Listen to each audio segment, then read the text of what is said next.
When the Iraqi regime was removed, it did not lay down its arms and surrender.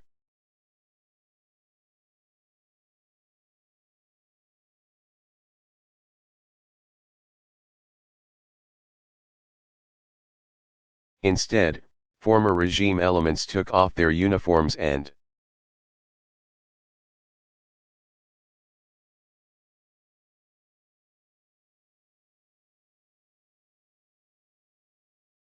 faded into the countryside to fight the emergence of a free Iraq.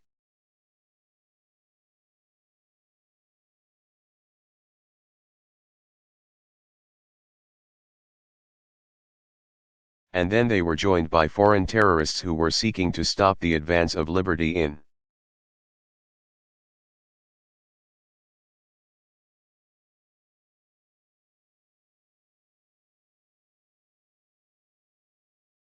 the Middle East and seeking to establish safe havens from which to plot new attacks across the world.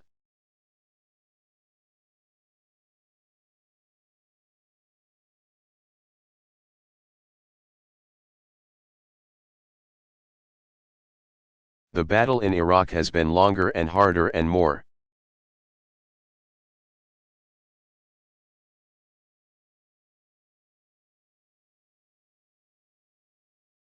costly than we anticipated, but it is a fight we must win.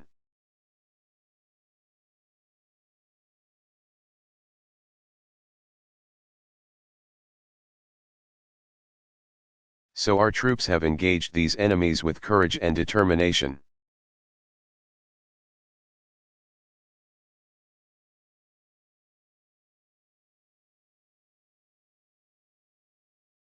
And as they've battled the terrorists and extremists in Iraq, they have helped the Iraqi people reclaim their nation.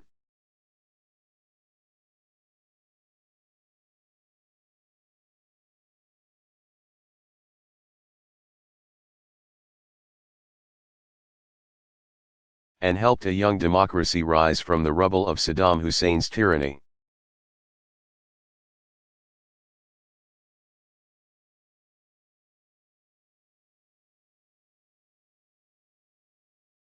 Over the past 5 years, we have seen moments of triumph and moments of tragedy.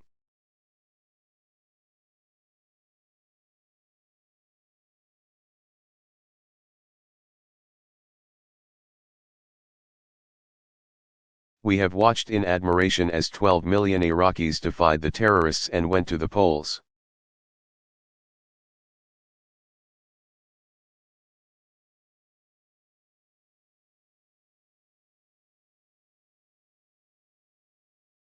And chose their leaders in free elections.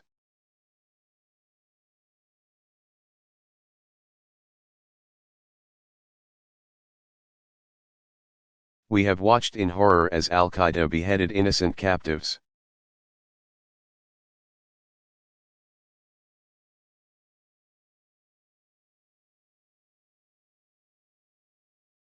And sent suicide bombers to blow up mosques and markets.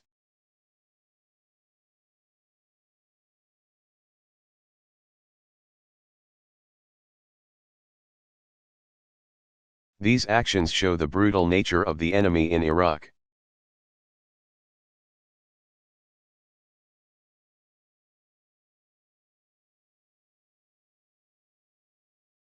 And they serve as a grim reminder, the terrorists who murder the innocent in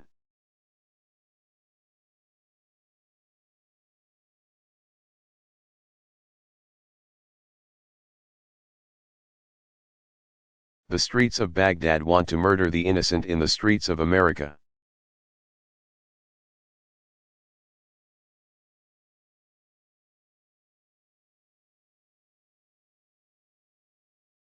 Defeating this enemy in Iraq will make it less likely that we'll face the enemy here at home.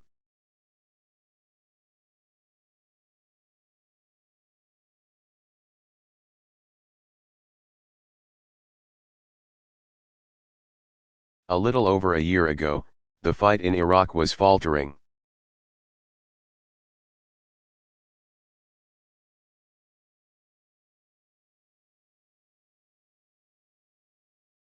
Extremist elements were succeeding in their efforts to plunge Iraq into chaos.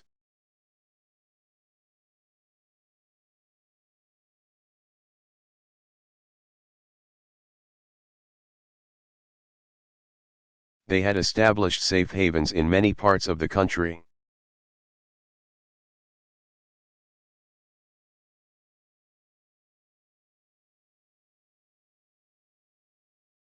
They were creating divisions among the Iraqis along sectarian lines.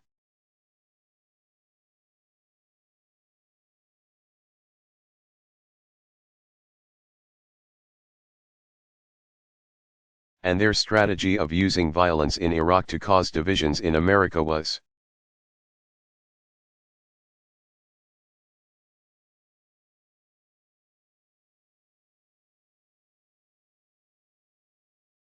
working as pressures built here in Washington for withdrawal before the job was done.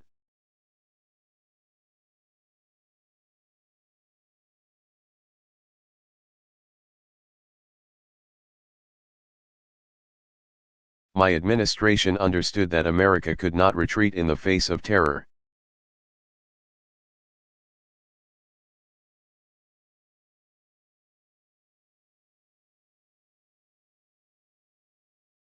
And we knew that if we did not act, the violence that had been consuming Iraq would worsen.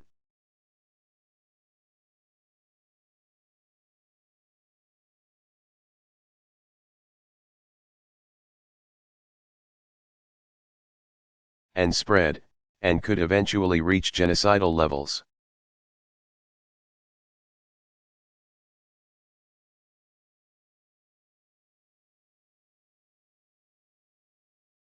Baghdad could have disintegrated into a contagion of killing.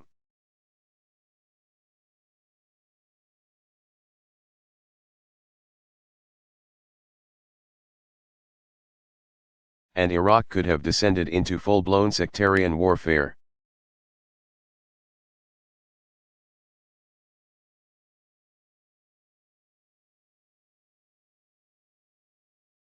So we reviewed the strategy and changed course in Iraq.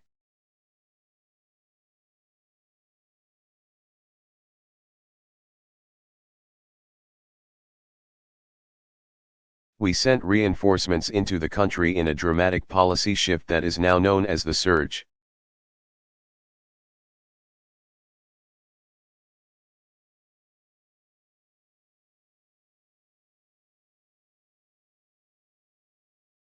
General David Petraeus took command with a new mission: work with Iraqi forces to protect the Iraqi people.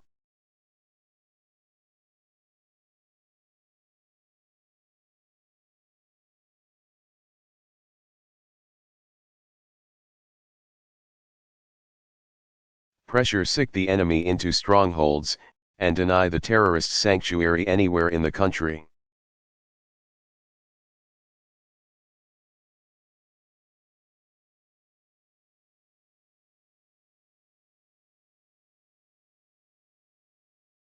And that is precisely what we have done.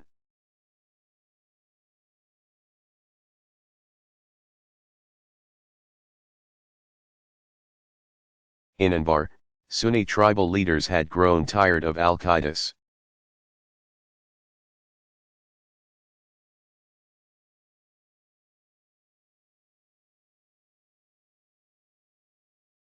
brutality and started a popular uprising, called the Anbar Awakening.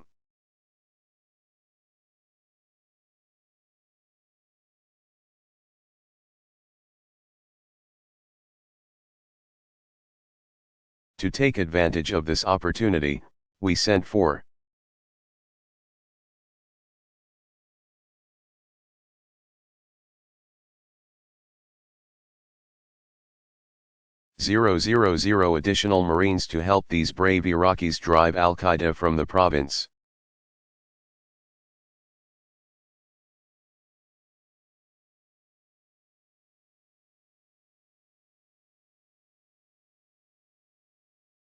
As this effort succeeded, it inspired other Iraqis to take up the fight.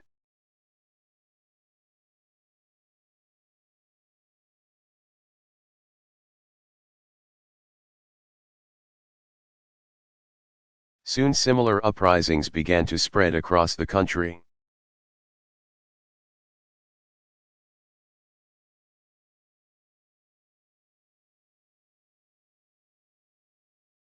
Today there are more than 90,000 concerned local citizens who are protecting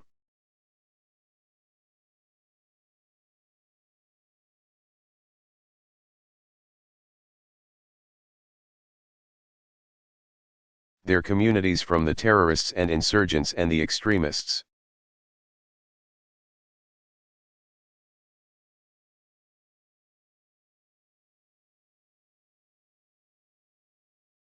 The government in Baghdad has stepped forward with a surge of its own. They've added more than 100.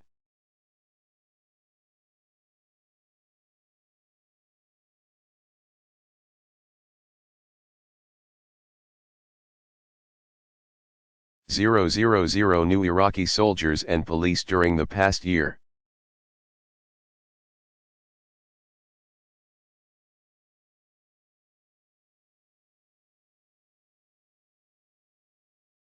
These Iraqi troops have fought bravely, and thousands have given their lives in this struggle.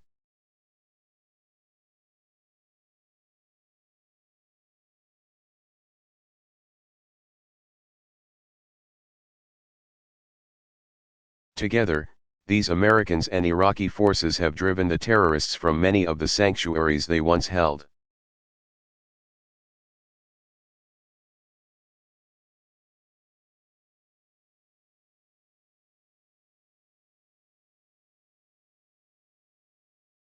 Now the terrorists have gathered in and around the northern Iraqi city.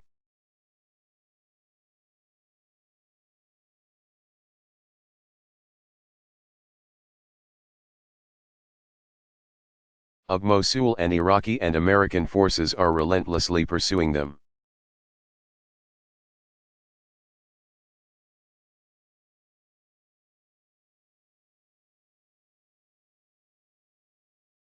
There will be tough fighting in Mosul and areas of northern Iraq in the weeks ahead.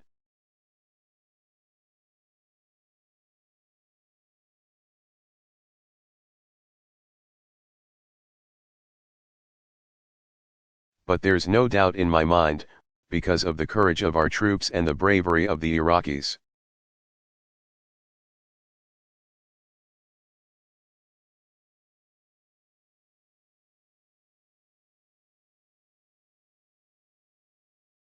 The Al-Qaeda terrorists in this region will suffer the same fate as Al-Qaeda suffered elsewhere in Iraq.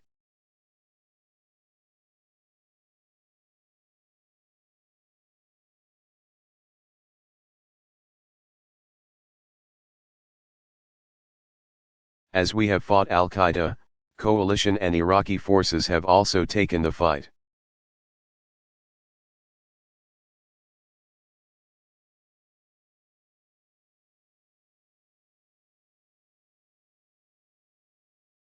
To Shia extremist groups, many of them backed and financed and armed by Iran.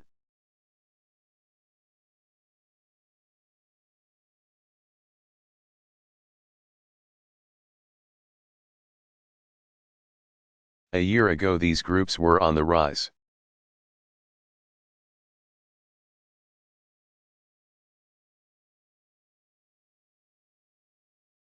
Today, they are increasingly isolated, and Iraqis of all faiths are putting their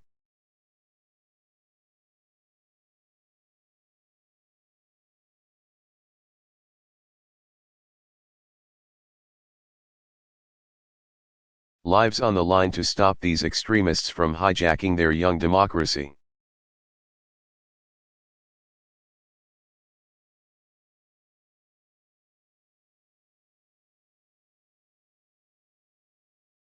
To ensure that military progress in Iraq is quickly followed up with real improvements in daily life.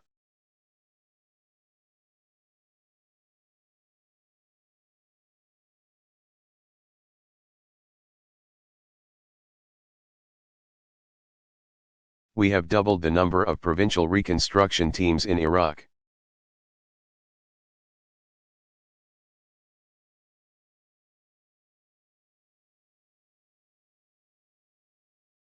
These teams of civilian experts are serving all 18 Iraqi provinces.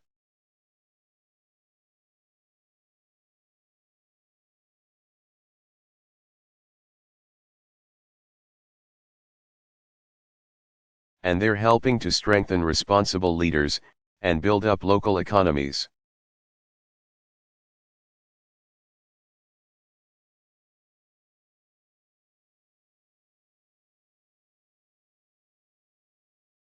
And bring Iraqis together so that reconciliation can happen from the ground up. They're very effective. They're helping.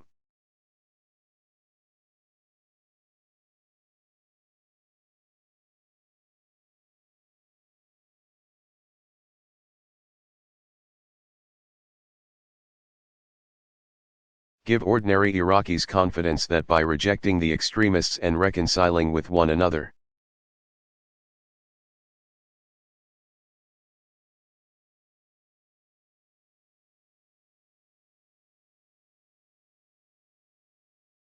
they can claim their place in a free Iraq and build better lives for their families.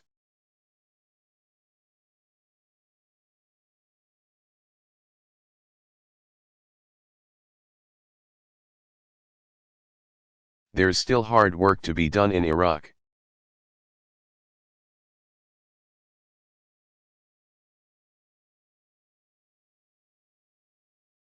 The gains we have made are fragile and reversible.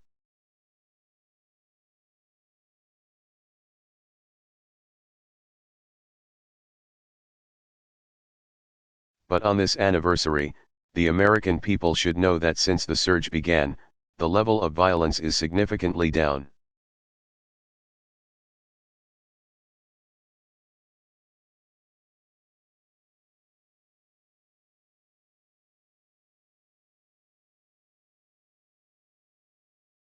Civilian deaths are down, sectarian killings are down, attacks on American forces are down.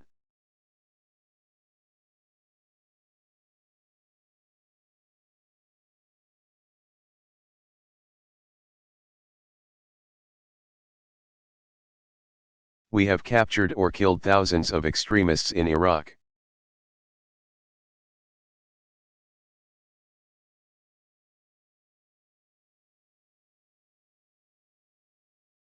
Including hundreds of key al-Qaeda leaders and operatives.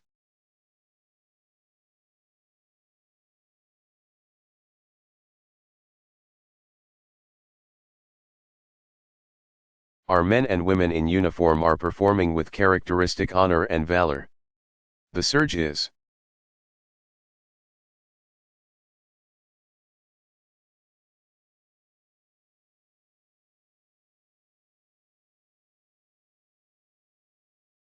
working.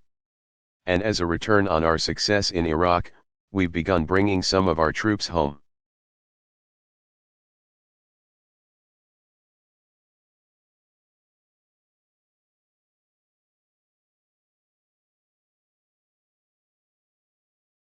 The surge has done more than turn the situation in Iraq around. It has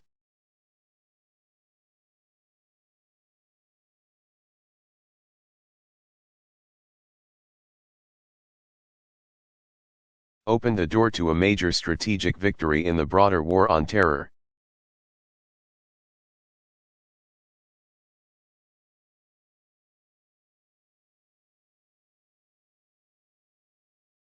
For the terrorists, Iraq was supposed to be the place where al-Qaeda rallied Arab masses to drive America out.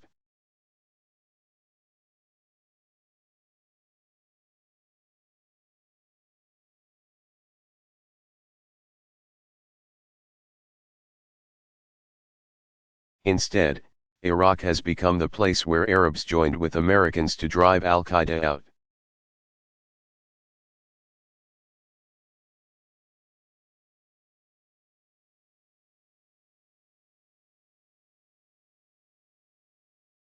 In Iraq, we are witnessing the first large-scale Arab uprising against Osama bin Laden.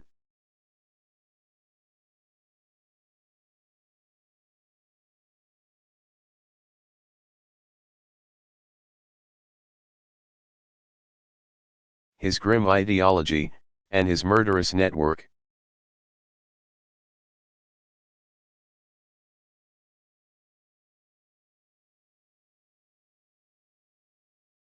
And the significance of this development cannot be overstated.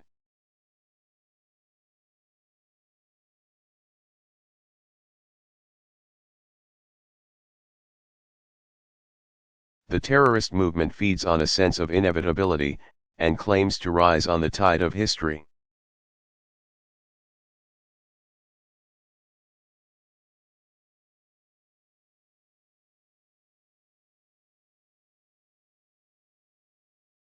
The accomplishments of the surge in Iraq are exposing this myth and discrediting the extremists.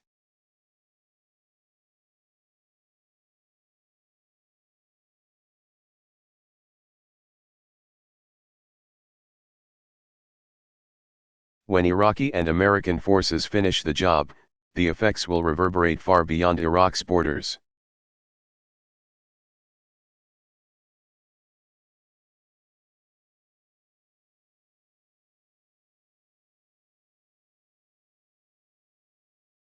Osama bin Laden once said, "When people see a strong horse and a weak horse,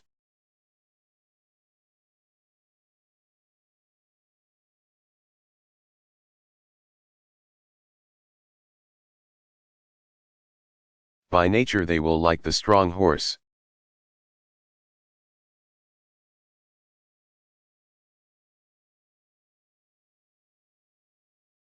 By defeating Al-Qaeda in Iraq, we will show the world that Al-Qaeda is the weak horse.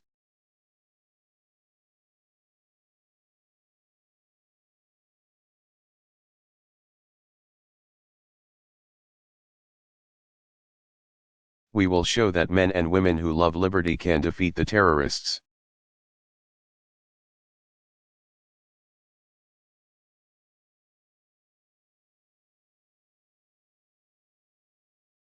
And we will show that the future of the Middle East does not belong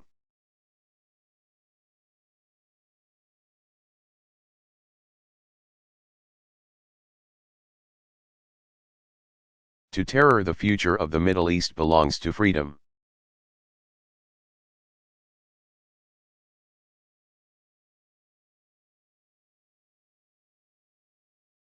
The challenge in the period ahead is to consolidate the gains we have made and seal the extremists' defeat.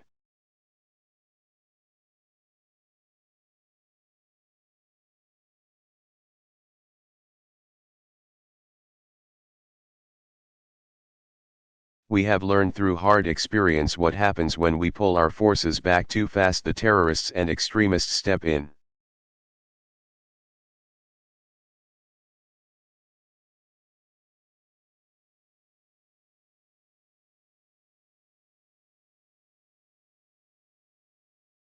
They fill vacuums, establish safe havens, and use them to spread chaos and carnage.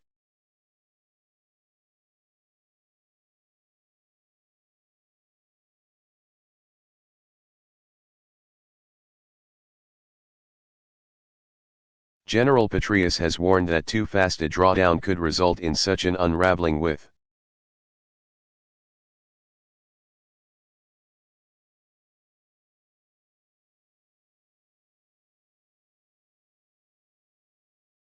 Al-Qaeda and insurgents and militia extremists regaining lost ground and increasing violence.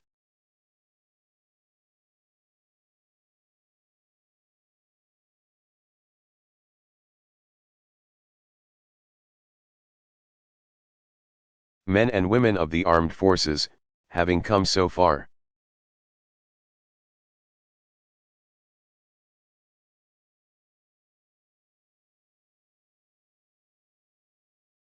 and achieved so much, we're not going to let this to happen.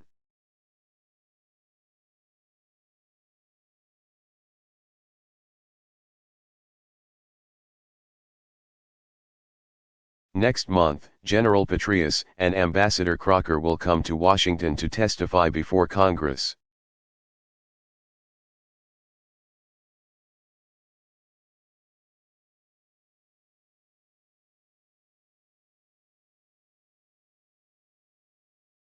I will await their recommendations before making decisions on our troop levels in Iraq.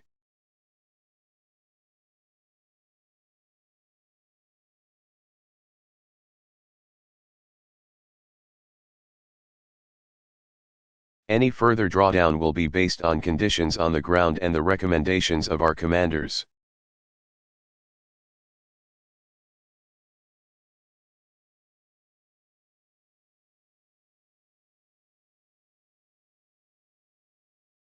and they must not jeopardize the hard-fought gains our troops and civilians have made over the past year.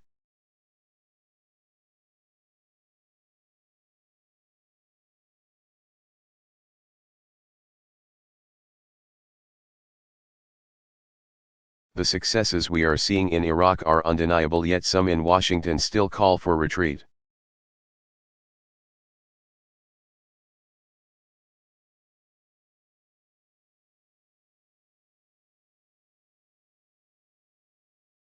War critics can no longer credibly argue that we're losing in Iraq, so now they argue the war costs too much.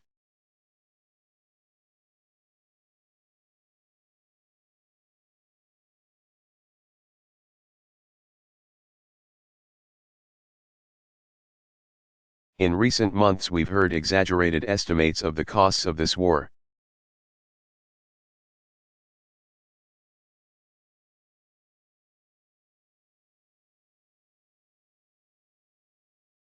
No one would argue that this war has not come at a high cost in lives and treasure, but those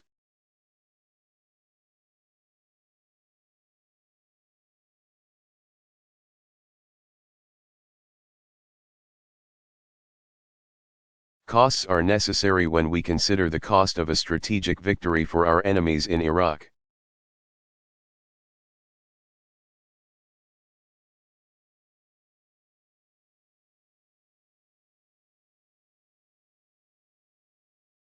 If we were to allow our enemies to prevail in Iraq,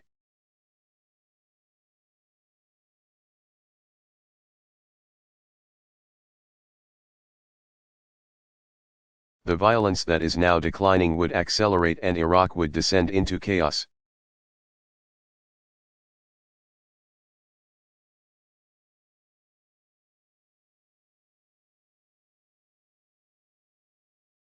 Al-Qaeda would regain its lost sanctuaries and establish new ones, fomenting violence and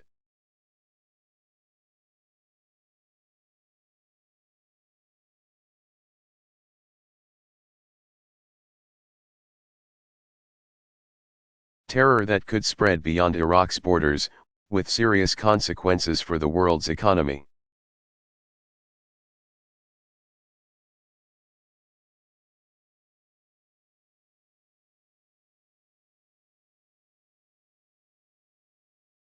Out of such chaos in Iraq, the terrorist movement could emerge emboldened with new recruits.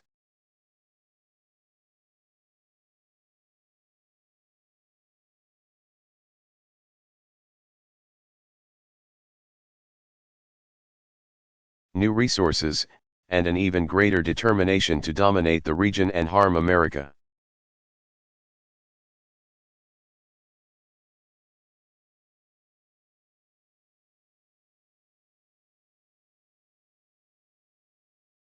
An emboldened Al-Qaeda with access to Iraq's oil resources could pursue its ambitions.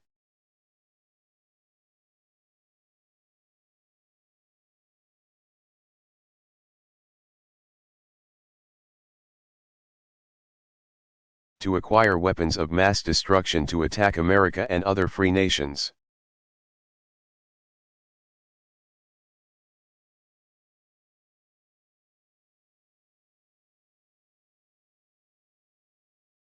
Iran would be emboldened as well with a renewed determination to develop nuclear.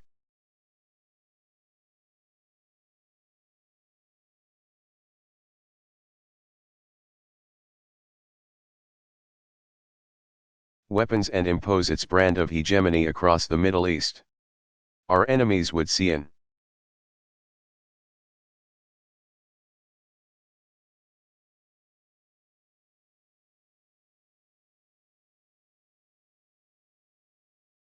America an American failure in Iraq as evidence of weakness and a lack of resolve.